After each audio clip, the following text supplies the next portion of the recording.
everyone, and today I is going to be doing a Nerf reflex blaster review, which is this little gun here. It's quite a nice little gun, as you can see. So here's how you cock it.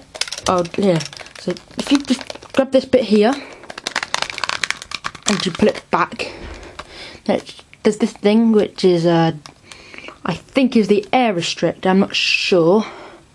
Anyway, and then basically it's not that loud. It's about that loud. If I were to get one gun, it'll probably be one of these, because they're quite a nice little gun to do, to be honest. Because like they're quite light and they're quite easy to shoot as well. So